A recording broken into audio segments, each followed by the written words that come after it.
Hey everyone, welcome back to another deep dive with us. Today we're taking a look at Jacobin magazine. Jacobin? Yeah. Okay. It's a publication that describes itself as a leading voice of the American left, offering socialist perspectives. And we're going to be looking at articles specifically from January 22nd to February 1st, 2024. Okay. So kind of a snapshot of what's going on in current events, but from a very specific perspective. Yeah, I think what's interesting about Jacobin is that they're not really hiding their ideology. Right. They're upfront about it. You know, this is about challenging the status quo. This is about economic justice. Totally. And it's refreshing to see a publication so upfront about their worldview. Absolutely. So let's jump right in. Okay. One of the articles that I thought was really interesting was this one about healthcare. Big Pharma is pushing potentially deadly Alzheimer's drugs. So this is looking at the FDA's approval of some new Alzheimer's treatments. Even though there were some red flags during the trials. Yeah, and this is a pretty alarming article. It points out that there were excess deaths during the drug trials and that the effectiveness of the drugs is still very questionable. Wow. And they're basically making the argument that this is because of conflicts of interest between the FDA and pharmaceutical companies. So they're kind of saying that the FDA's approval process might actually prioritize profits over patient safety. Exactly. Huh. That's a pretty serious... It is a serious accusation. Yeah. It makes you wonder how much corporate influence is really at play in. Well, that's a theme you see a lot in Jacobin. Yeah. This kind of deep skepticism of corporate power. Totally. It's not just about healthcare either. Well, speaking of corporate influence, there's this article about Pierre Poilievre, who's the leader of the Conservative Party in Canada. Oh, yeah. And he wants to make some pretty drastic changes if he's elected. If he's elected, you're looking at a very different Canada. Significantly less government involvement in healthcare, education, social programs. This is the kind of future that Poilievre is advocating for. So basically shrinking the welfare state, moving away from those social safety nets and letting the free market take over. Exactly.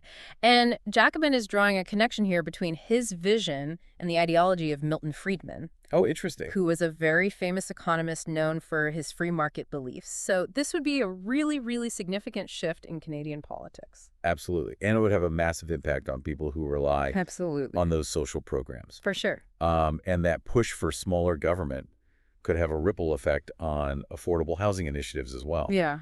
Which, speaking of Jacobin, takes a deep dive into New York City's housing crisis, looking at historical successes as potential solutions. Okay. So the article is called, Can New York City Build Affordable Housing Again? And this is really interesting because it's kind of looking back at how New York City tackled affordable housing in the past.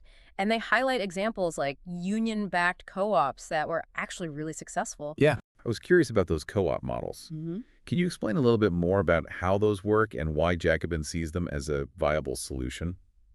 So basically, co-ops are usually owned and run by their members. It's a very democratic process, giving residents a real say in how things are managed.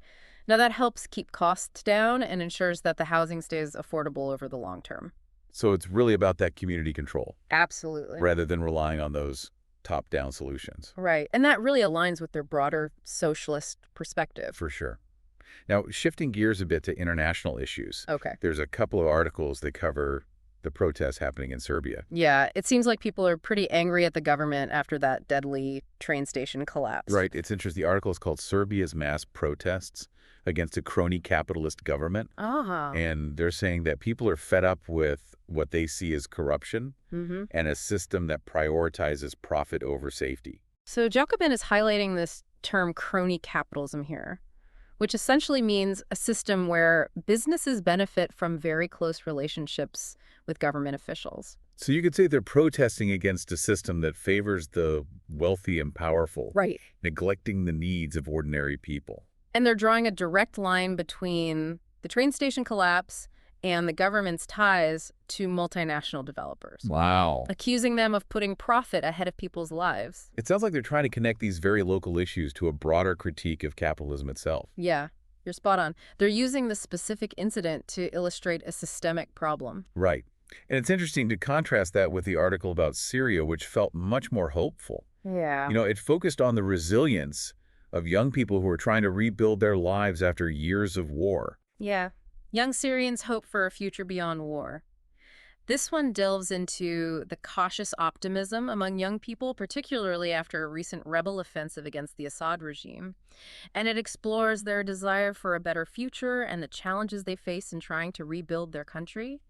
Yeah, it's a reminder that even amidst all this devastation and conflict, Right. there's still that yearning for peace and a better life. It's a testament to the human spirit, I think. Absolutely.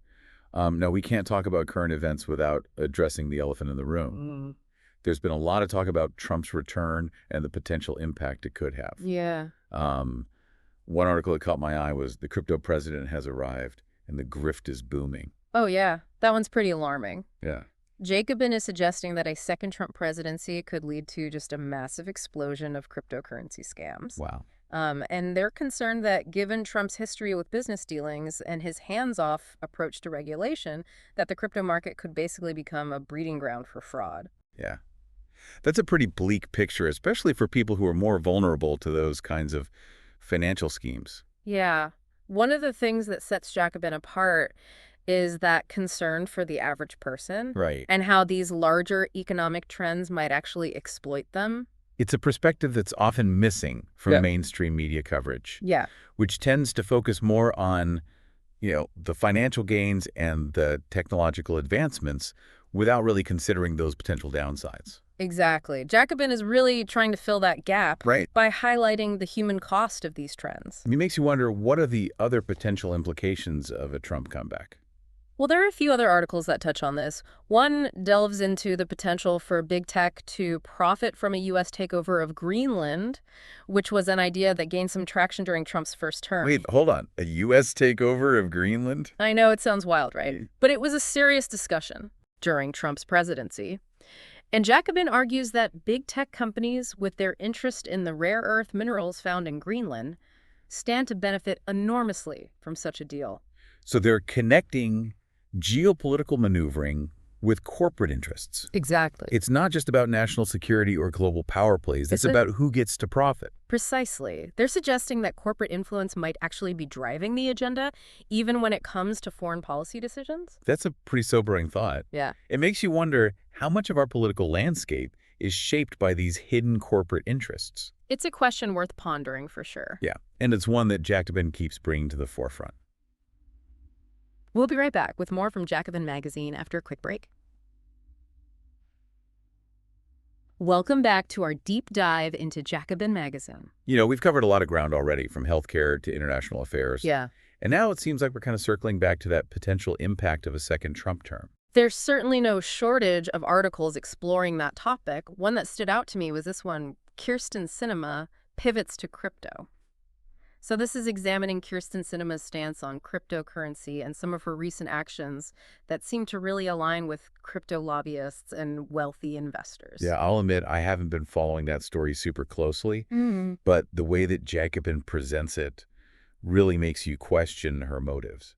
Right. They argue that her actions, like blocking certain tax provisions that would have affected the crypto industry, show that she's putting the interests of a select few ahead of the needs of the general public. So it really fits into that larger theme that we've been talking about. Yeah. Of, corporate money influencing political decisions, even if it goes against what's best for most people.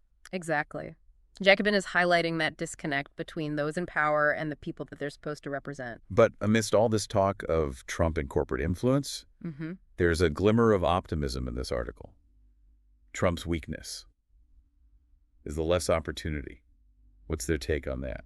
So this article is suggesting that despite all the anxieties surrounding a potential second Trump term, his perceived vulnerabilities and the growing dissatisfaction with the political establishment could actually create an opening for progressive movements to gain some real traction. Interesting. So they're not just saying, react to Trump. Right. But use this moment to push for your own agenda. That's the idea. It's a call to action, urging progressives to really organize, mobilize, and advocate for policies that address things like economic inequality, climate change, and these other pressing issues. It's a reminder that even in these challenging times, there's still potential for positive change. Absolutely. It's about finding those opportunities and seizing them. Right.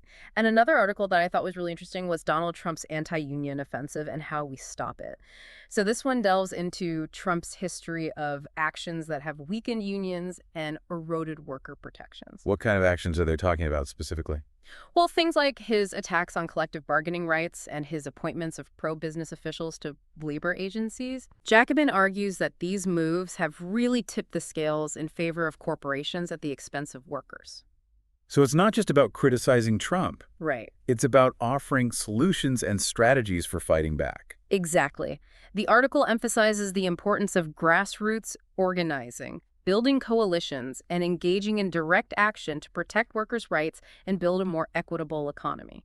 That seems to be central to a lot of their coverage. Absolutely. This theme of economic justice. Yeah, it's one of their core principles. Mhm. The belief that everyone deserves a fair share and that the system is kind of rigged to benefit the wealthy at the expense of everyone else. Which brings us to the article about Elon Musk. In Elon Musk, libertarianism and authoritarianism combine. I find Elon Musk to be such a fascinating figure. He is a fascinating guy. Both brilliant and controversial. What's Jacobin's take on him?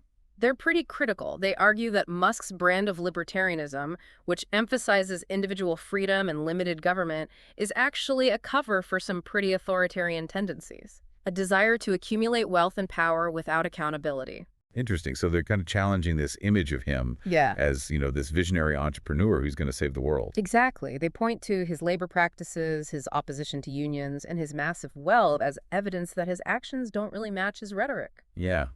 It's definitely a perspective worth considering, especially given his growing influence. Right. We hear so much about his technological advancements. Right. But what about the social and economic impact? Exactly. That's what Jacobin is trying to bring to light, asking us to look beyond the shiny surface and examine the power dynamics at play. Okay. Let's move on to another article that caught my eye. Trump is drawing on Cold War era repressive tactics.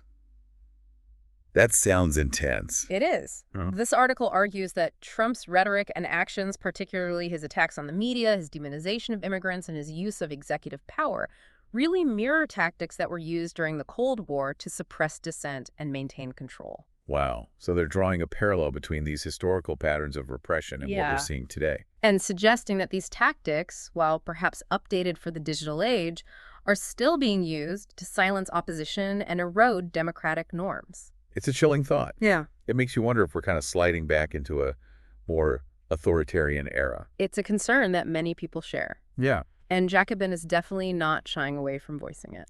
Now, shifting gears a bit, let's talk about Amazon. It seems like they're facing a lot of scrutiny these days. Yeah. Particularly when it comes to their labor practices. There's this article, Amazon's retribution in Quebec should be a wake-up call. And it focuses on Amazon's decision to close its warehouses in Quebec after workers there voted to unionize. So they're basically retaliating against workers for exercising their right to organize. That's what Jacobin is arguing. Mm. They see it as a blatant attempt to intimidate workers and discourage unionization efforts, not just in Quebec, but across the company. It raises some important questions about that balance of power between corporations and workers, especially in the gig economy.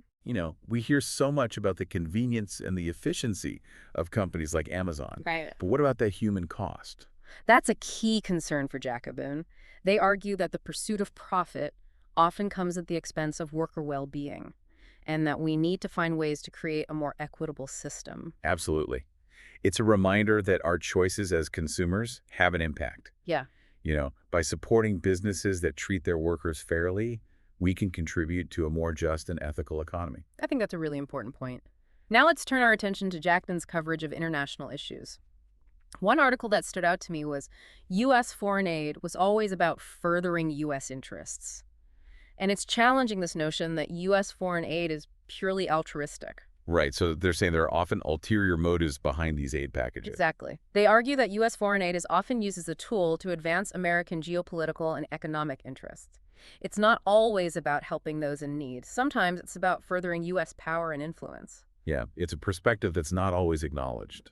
But it's so important to be aware of those power dynamics at play in international relations. Things are rarely as simple as they seem. Right. And Jacobin encourages us to really dig deeper and question the narratives that we're often presented with. Absolutely. Okay, let's move on to another international issue. The ongoing conflict in Gaza. Jacobin has a pretty strong take on that as well. Yeah. The article is called The Return of Genocide Denial. And it critiques the U.S. political establishment's refusal to acknowledge the scale of the violence that's been inflicted on Gaza's population. And they argue that this denial is a form of complicity in the ongoing suffering. So they're calling out a double standard in how the conflict is being framed and addressed. Exactly. They're highlighting the importance of holding powerful actors accountable for their actions, even when those actions are politically inconvenient to acknowledge. Right. It's a reminder that justice and accountability should apply to everyone, Absolutely. regardless of their power or position. Now, another article that stood out to me was Latin American leaders are putting up resistance to Trump. And this explores the growing resistance to Trump's policies in Latin America, particularly among left-leaning governments. So what are they resisting specifically? Well, they're pushing back against Trump's attempts to exert U.S. dominance in the region. They're standing up for their own sovereignty and their right to chart their own course. So they're not just passively accepting U.S. dictates. Not at all. They're actively resisting and trying to build a more independent and equitable relationship with the U.S. It's interesting to see how these global dynamics are playing out. Yeah. It's not just about Trump and the U.S. Right. It's about this shifting balance of power on the world stage. Exactly. And Jacobin is trying to capture those shifts and analyze what they mean for the future. We'll be right back with more from Jacobin Magazine. Welcome back to our deep dive into Jacobin Magazine. We've explored a range of topics from healthcare and housing to international relations and the influence of big money in politics. And we've seen how Jacobin consistently approaches these issues with a focus on economic justice and a critical eye towards those in power. Absolutely. So let's dive into a few more articles that highlight their unique perspective. Sounds good. One that caught my eye was Amazon's Quebec exit may be a strategic miscalculation. Oh, yeah, this is a fascinating one. It seems like they're suggesting that Amazon's decision to shut down those warehouses in Quebec after the workers unionized might actually backfire. Yeah, they're arguing that while Amazon might be trying to make an example of those workers and discourage unionization efforts elsewhere, they could be underestimating the cost of losing control over their operations. So their attempt to quash the union could end up hurting their bottom line. Exactly. They might sacrifice efficiency and market share in their effort to maintain their anti-union stance. Interesting to consider those potential unintended consequences. Sometimes these corporate giants overplay their hand. Speaking of overplaying their hand, Jacobin has a pretty scathing critique of the Trump administration's environmental policies in the article.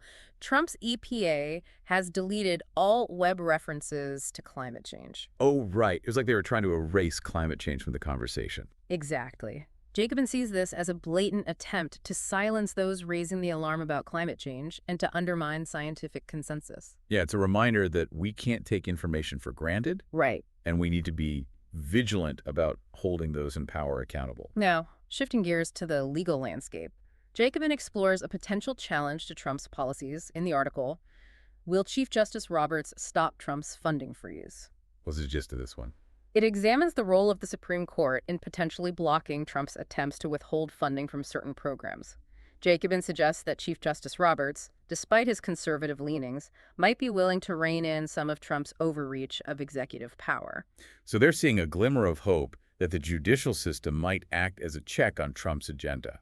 Exactly. It's a reminder that the fight for democracy and the rule of law is ongoing, and there are multiple avenues for resistance. And then there's the article, Will Bidenomics Survive Donald Trump?, which explores the economic policies of the Biden administration. Yeah, Jacobin critiques Biden's economic agenda, arguing that it doesn't go far enough in addressing income inequality and corporate power. They're pushing for more progressive policies, even within the Democratic Party. So they're not afraid to hold their own side accountable. Nope. They're consistently pushing for systemic change, not just incremental improvements. Another article that reflects this commitment is Trump's education agenda is a big vulnerability. It seems like they're seeing an opportunity for progressive change in the education system. Yeah, they argue that Trump's attacks on public education and his support for school privatization have created an opening for advocates of quality, affordable education to mobilize and push for change. So even in the face of adversity, they're finding reasons for optimism and opportunities for progress. Speaking of building a better future, Jacobin explores alternative economic models in the article. Economic democracy is the only practical cure for our crises. This article argues that the current economic system based on capitalism and the pursuit of profit is fundamentally flawed. They advocate for a more democratic and equitable system where workers and communities have more control. It's a pretty radical idea, but one that resonates with a lot of people who are disillusioned with the status quo. It speaks to Jacobin's willingness to challenge conventional wisdom and to imagine a world beyond capitalism. Okay, let's dive into a couple more articles before we wrap up this deep dive. One that caught my eye was tariffs are a costly non-solution to the U.S.'s social crisis. This article critiques the use of tariffs as a way to address economic problems, arguing that they ultimately hurt consumers and workers while failing to solve the underlying issues. So they're pushing back against those protectionist policies that have become increasingly popular in recent years. Exactly. They're advocating for a more nuanced and comprehensive approach to trade policy, one that prioritizes fairness and sustainability. It's a perspective we don't always hear in mainstream economic discussions. Jacobin's willing to challenge that conventional wisdom and offer alternative solutions. Another article that challenges conventional wisdom is "The South is unorganized, not backward." Right. This article pushes back against the stereotype of the American South as inherently conservative. Jacobin argues that the South has a rich history of labor organizing and social movements, and that it has great potential for progressive change. So they're encouraging us to see the South in a new light. Exactly. They're saying that we need to invest in organizing and building power in regions that are often overlooked or dismissed. And for our final article, let's delve into the world of philosophy with Gillian Rose's Philosophy Works Through the Left's Failures. This article explores the work of philosopher Gillian Rose, who offered a critique of both liberalism and Marxism. Jacobin sees her work as relevant to understanding the challenges facing the left today. It's a reminder that we need to constantly be reflecting on our own assumptions and looking for new ways of thinking about politics and social change. It's a fitting end to our deep dive into Jacobin, a publication that consistently pushes us to think critically and to envision a more just and equitable world. We've covered a lot of ground today, from the intricacies of healthcare and the housing crisis to the complexities of international relations and the ongoing struggle for economic justice. Jacobin's perspective may not always be comfortable or familiar, but it's undeniably thought-provoking and essential to understanding the current political and social landscape. We encourage you to explore more of Jacobin's work and to engage with the diverse range of voices and perspectives they offer. Remember, knowledge is power, and by expanding our understanding of different viewpoints, we can better equip ourselves to navigate the challenges and opportunities of our time. Thanks for joining us on this deep dive into Jacobin Magazine. Until next time, keep questioning, keep learning, and keep pushing for a better world.